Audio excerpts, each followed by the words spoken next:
nhớ xong tao quỷ trong FC là do một trâu của cháu phun như xóa từ nhớ trò nó nè trong xem nó đã khá tao làm chi của hai channel nhớ trong đại clip video này nó nãy giờ ok xử lý nhớ trong đại video này nó này chị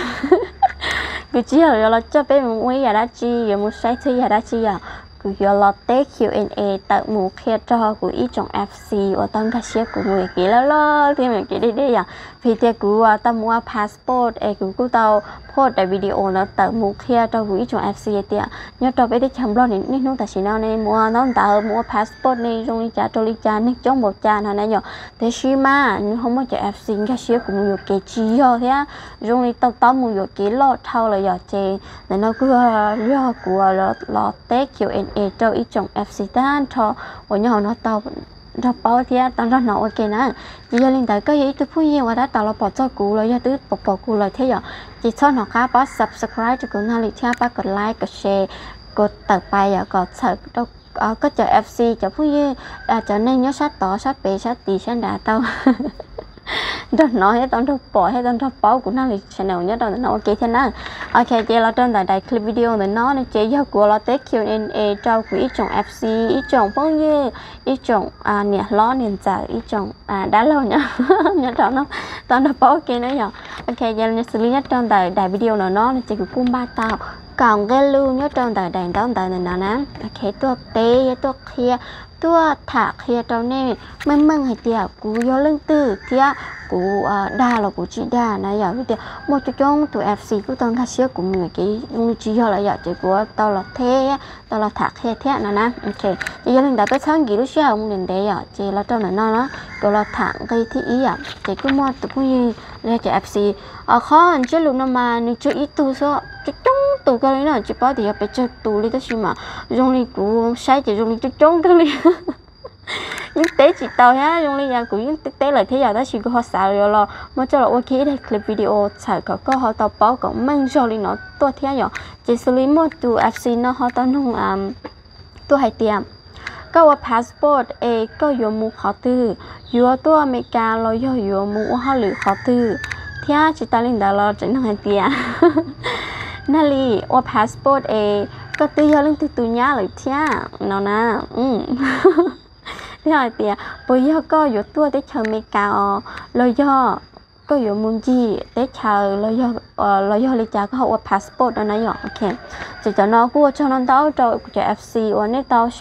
ชอบลูลิโน่เลยย่อจะเจ้าลูลิโน่ตัวเราคุณฮันเลยเที่ยวกูยังเชื่อเที่ยวว่าชอบเราเนี่ยว่าจังชอบตัวเที่ยวน่ะเที่ยวชิมาในชาวตัวย่อที่เรากูเสียชับเลยสิ่งนี้ก็เสียมือกี่รอดทองเลยโอเค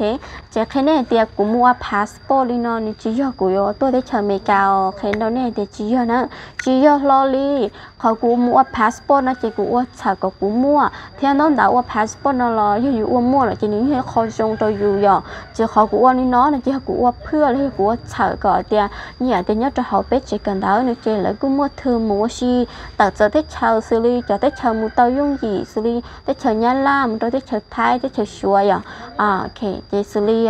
vì thế ở trong tàu lo chỉ một cá mó này chị hầu hết chỉ cần đợi lời cũng mua thương mua xì xưng nhớ trong bằng miệng luồng pha bằng lên tới thiếu tới chỉ mà của chị mua à chị xưng nhớ trong sông nó thì cứ dây lúc trong và chỉ một cá mó thế thứ sáng đó là khi tới chờ lại thế chị cũng thiết xả tiền cái trả sư phụ là ho rồi mua thương mua xì tới tới chờ thế nhìn chờ của ba của passport nên là của họ mua giỏi cho giờ tiền giờ tiền là chỉ một thân mua xí là chưa cha bây giờ tiền tao mua lỡ nó là của thiên lý ít tu tao cho là mua xí tờ giờ tới chờ xử lý tới chờ nhà lao vào tới chờ thay vào tới chờ sửa lên là thế xin á họ của passport nó chỉ là tiền của quay của tới chờ America của thọ của cho FC sẽ ra ní xong ta sẽ của một người kia đây thì cái lo lên đấy giờ cái này thì chỉ cho nó lo liều passport ní nó chỉ ní chỉ tao xài tiền ô của passport là trên chơi của một America của đàn này của chưa kia này nó nói giờ cái này thì chỉ cho nó còn là chỉ trong lịch của cho FC nên cái xíu mình kể để thế chỉ là chơi của thế cho là thạc hay đâu nè cho họ của passport đi nó chơi giờ hay tên nó đợi nó chơi nếu nó đợi dụ cổng dụ mua giờ tên nó đợi nó dụ mua là hay là dùng giờ để chỉ mua là lo dụ mua dụ khó xài để dụ mua cả tay nó tự nè chỉ giờ thì dụ mua nhẹ là khi đi tao tao mua xí chỉ mua nhẹ là chua chả cho dụ mua nó đợi lên đợi nhớ cho dụ chỉ khó dùng nó bị tiền nó đợi nó chơi nữa cứ giờ khó là cái dụ mua nữa khó dùng thế giờ chỉ họ chỉ tao xài cái tiền của passport là của tôi mấy cái nữa thế chỉ do của chỉ tao cho nó từ nhá chỉ tao cho nó từ lúc của những chỉ tao mua phèn hay tiền của mua họ lựa chọn để xài dùng mua khó từ giờ giờ tiền của passport của tôi để xài mấy cái mà của nhà của những cái đó này tiền của tôi lấy trả xong lấy trả nè những cái đó này tí chỉ có này tao bao hết tao cho của kia là cho tôi chỉ do này chỉ do chỗ có mua có chờ có lúc trong tuần đây nó chỉ sư phụ là họ mua thứ mua xe có của ít tu họ tao cho là mua cái xin nó cho khi nó cha lên nó cho ít trong FX ở đây tao bảo ok rồi nên họ xong cũng cái xe mình cái lo lên đó nó cái này thì chỉ do nó giờ là trong nó chỉ là tiếng cái thì thì chỉ có mua cái FX nó hay tiền nãy là sao lo sai cấp của tao nó này ok chỉ cho tụi FC nó chỉ cứ cho nhớ giờ tới chờ giờ tụi cho FC nhớ giờ tới chờ ấy nên là tới chấm lo nên họ sao lo sai cũng nó là cứ cả chỉ lo giờ cứ tới chỉ tao hay thì lo sai của bọn tao nó giờ giờ lúc xí hàng tao của họ bí gì thế của họ chỉ không họ chỉ xem chỉ nên họ lo sai chỉ tao của nó nè đó chỉ mà sau khi đấy nè cả chỉ lo là trước khi tới chờ lại thế chị cả chỉ lo sai bé tới chấm lo hết họ dùng đi trà tôi đi trà là thế giờ cô phải cho cô pha một trò tí lao còn nếu mà trò tụt lú nhá trò tí nào muốn trò nè lo nè giờ cho nè tay đá lao nên là từ xả lò cả chỉ lò nữa cả chỉ lò xe bé tết chấm loi ho trong ly trà là thế hay cho họ lo xe của chị của cô thò giặt gì cô tế chỉ tao thì lò xe của tao của tí tia thế giờ ok cho họ nó cô thò giặt gì nữa chỉ cho thằng tới nhưng mà tụi FC tưa xả lò xe cho cô nó là cô xong đó cho cô xe lúc xí hàng đó cô họ bỏ bí gì nữa giờ thì cô chỉ bí gì nó là cô họ mặt thả họ giờ thì cô họ chỉ không nó là phải cô họ mặt thả thế ok giờ là trong này nó chỉ ho một trong cái thiết bé cái thiết bé chỉ có mua chỗ phố yên hoài tiệt mua tủ lú là em bị xì hẹn là lo cha chỉ tuân chỉ bé liò là này giờ cứ hay là lúa nông tàu tu xía cơ li hoàn đến đấy mà tuy sao chị mua chị FC chơi li xài để ôn chỉ cũng mua tủ lú anh chơi tủ lú cũng không của ấy của thì li chỉ tuân chỉ nên là nó này giờ nó chỉ giờ cái này chỉ do tức giờ lúc xí hỏi nhà ta thâu lò rồi anh không để ý thâu lò này nhà của chị tuân là chị chú hai tia bé giờ sinh đỡ ba sinh đỡ thế chị tuân thế xưa nữa thế chị ta lên đó là sai ta kỳ nông thì chị theo lịch chị tao tuân chỉ trong sẽ đỡ xứ anh cho họ tụt lú là chị tao mua là chị nhưng mà lọt khéo giờ cũng mua tụt lú li hai là nó giờ thế tụt lú họ không cũ nó mà chỉ mua nó thế chị tao hiện tại là cũng mua tụt lú là chị cũng nhưng mà lọt khéo đó này thì cũng mua tụt lú lại nó chị cũng chị tao mua chị cũng chỉ bỏ các cái này thì của mua này nè của những cái nhân gia tập bài hay thì của chỉ mua là thế nào nhỉ khi nào cho FC tan cho giờ là cho nó cái tiếp đó cái tiếp đó chỉ muốn cho mấy tụi FC nó nên cứ tao không tôi hay tiệm có tia có chừng nhau luôn đâu thì xíu cho có trong play nó nhở lo luôn nó cũng lo luôn chút sáng chỉnh chén ôn cho tụi FC nó bỏ trên họ xả tàu lên nó nhở cái này thì ok cũng trong play nó nhở ok tụi FC nó cũng tốt cho là cũng giờ thế họ cũng trong play nó mà chỉ tao xài thì cũng mất tụi luôn nữa luôn play là chỉ cho của vô cho của xứ ấy cũng chỉ có tụi khai lấy tụi lú ấy lo nhớ họ tư ấy tụi khai cũng giờ cũng thò ra gì năng tháo rồi cho tụi FC có bỏ con cái xíu cũng một kế lấy giờ thì nên cho FC nên cũng bỏ lấy nên cái xíu một kế chỉ nên chỉ thả tới tụi khai lên nó cho giờ tụi FC nó thiên á chỉ cũng trong xíu thì tôi cho cái tao nó tua cũng lên nó chế giờ chỉ cứ là một té kia có lú nó chắp lại một cho đại video nó khi tao tan cho FC ở nhỏ nó tao đâu bỏ thế ok so lúc thấy nó chè cụ cho cụ thế chị ta lên đó là cụ hay tôi năng nhiệt trong thấy thế rồi thế chị ta lên đó là tôi cụ lấy lúc thấy được measure rồi nè chị cụ cho đồ tụi nó ra nó chè như chị chẳng lại ok chị cụ cho đồ sassy nó chè nửa để tên nó như lo cho lại nãy giờ chị hào chị thế làพอ đi tu đi tên nó thế xưa nó chị nói ra đâu tu đi tên khai giả là hai xưa đó chị mà khi đó cứ ít trong FC tiền nhớ đó bé sát tới chấm lo nó chị là chỉ cho thử xài rồi, nếu cho nên báo ta, ok, cần ta share lại, báo ta nó chỉ là bỏ có trong thái lên nó chỉ là chỉ là thả có, là chỉ thả có, ok, nên đó nó hiện chỉ ta nên đó nó sẽ thấy chơi cứ giả thế nhở thế thì mà cũng cho luôn thấy nó trên chỉ tao bài khoam thì cũng một tụ khai này nè có khi nó cho tụi FC và có tao nung tôi thế rồi thấy nó cho cũng cho cũng sửa chỉ tao muốn tụ khai cũng chỉ tao muốn thứ vô của nó xử lý nâng sẽ để chơi chế do thì có lợi bỏ ý tôi nâng thì trong thấy nó chế nhưng chỉ cá một thải lù theo nhưng chỉ cá một xí chùa lù lại rồi đó chỉ nhớ đi đằng cụ chế cụ cho cụ sửa em đi học xong rồi cũng có xíu một cái nó giải tiền cũng cho luôn thấy nó mất cần lên tụi FC cũng có xíu cũng nhiều kia rồi nên học sau quá xíu đấy chúng cái xíu cũng nhiều kia ok cũng thật là sự học cũng cho hết vì tiền cũng tôi vừa tao này chỉ cho tụi nó chế tôi chỉ muốn tụi học cho này kia bỏ chế rồi thế chỉ mà cho lên số xả lý cho nó nhất khi này thì chỉ tao mua chủ yếu thì cũng nhìn nhận trong thái thì chỉ cũng thấy lý do là cho xứ khi nó chắp lòng trâu có hết cho FC tao nó bảo tao nó ok giờ là tao là người thích chí là dạng người thích chí thì cũng muốn cho không nói tiêm cần đại ta bố ta họ lựa qua xã tiệu qua la lụa trình rong cứ nhớ rong đua chỉ hà cần ta chỉ tao đã chỉ là này ạ ok giờ là trong chế luôn nó chỉ cứ là thả cho lịch học cụ báo theo học cụ bỏ ạ cái cần đó nó mà khách đâu có lấy cho FC nên ta báo tan cho nên họ rong chắp lại nên bữa sáng đây của thằng cần đó nó mà có cái ta họ lựa cái muốn chơi tao khá là những chúa trai ạ đó chỉ cái cần đó nó mà như họ có cờ bài nữa chỉ có mua có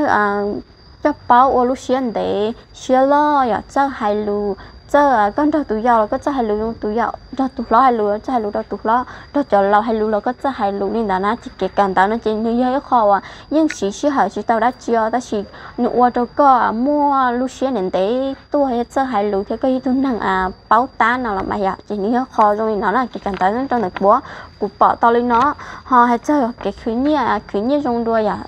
nhớ trong nó yêu một bệnh sự cái cần đó cái khứ nhia là hai giảm yêu khó dùng bây giờ thì yêu tôi năng chỉ cần đó sao là khứ nhia là xứ cái cần đó chỉ cần là chỉ tao đã chỉ cho cái cần đó là khứ nhia xứ nào là nó yêu cứ lúc bệnh sự ở trong yêu mua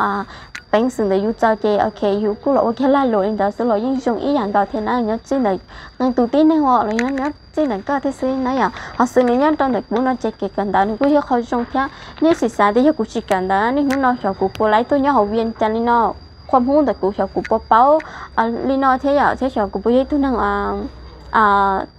chỉ chăm mua nó thế nào cha của tôi hơi tôi nào mà chăm mua thế nào này vậy cái cần đó nên trên cứ hiểu kho đâuอยู่ใจอยู่ตัวแค่อยู่ก็หลงตัวอยู่ตัวแค่mỗiตัวnào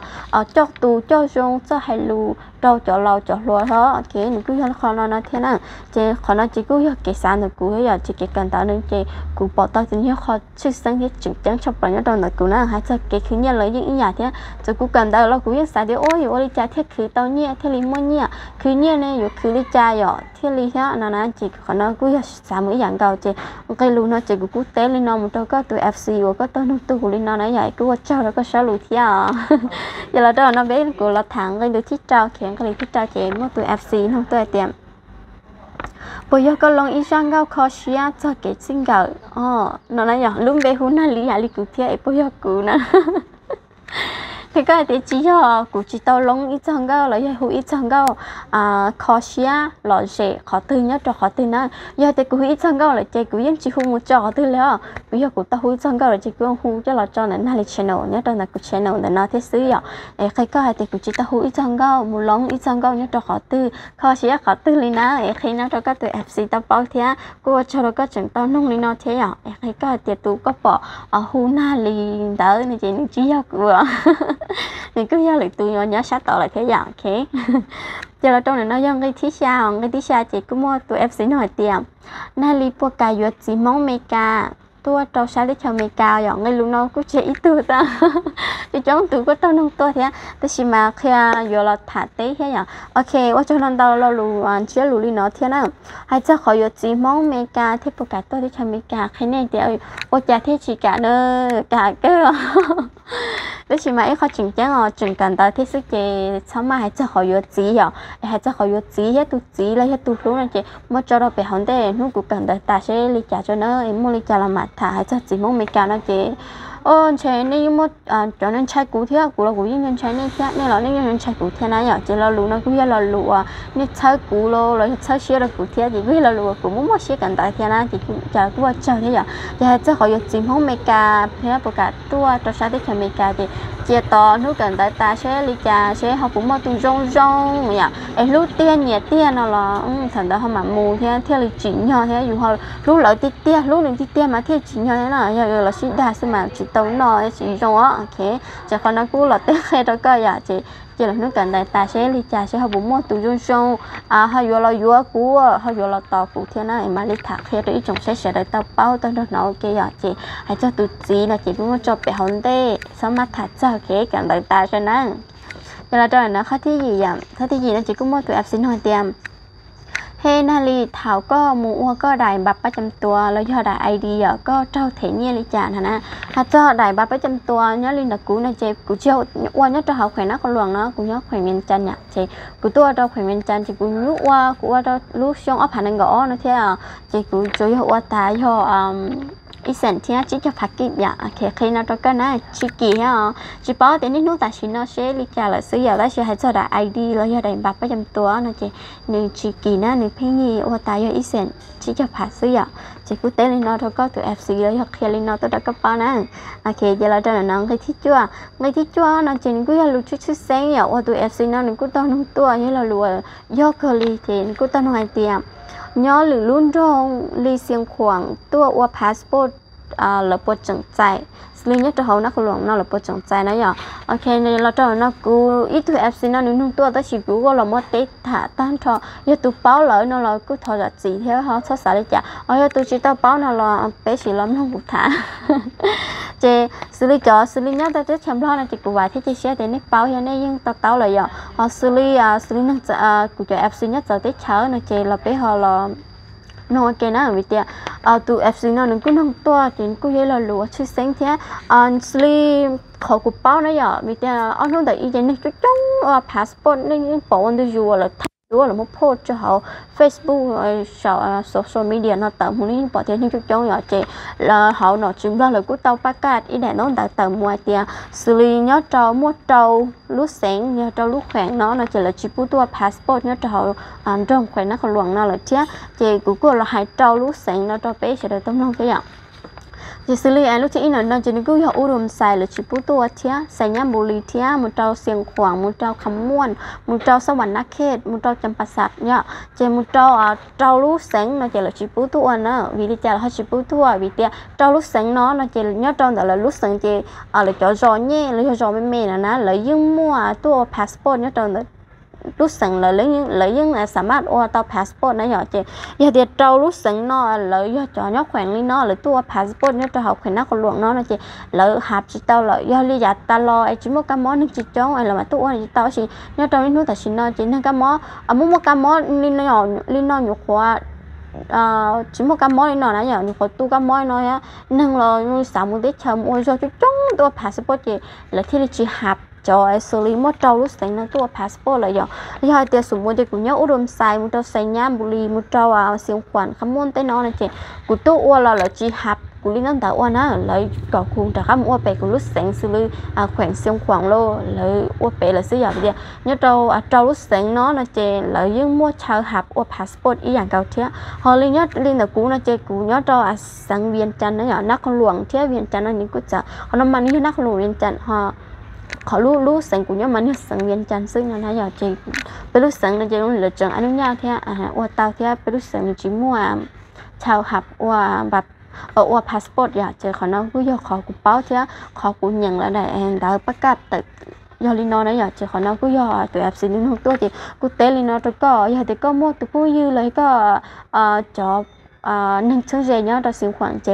khi có thì tụi qua chỉ lái nữa khi nó cho có giờ có họ tao là bỏ tao nó là chị cô hai cả là uo nhớ cho về xiêm khoảng xứ lấy những sản mát hay lấy những qua tao giờ cơ tôi uo nhớ cho họ nói chỉ là chỉ hạp có liên quan tới chị chọn gì dù cho chế lô lên gì họ chơi dù tua xin ha chị chỉ có tốt cho là chỉ hạp có liên cái sản ô tô có dù chủ tao nhớ uo họ dù lúc khoảng xứ vì thì họ lấy chứ uo tao passport rồi dù thế giờ chị uo cho họ dù lúc sản họ dù lúc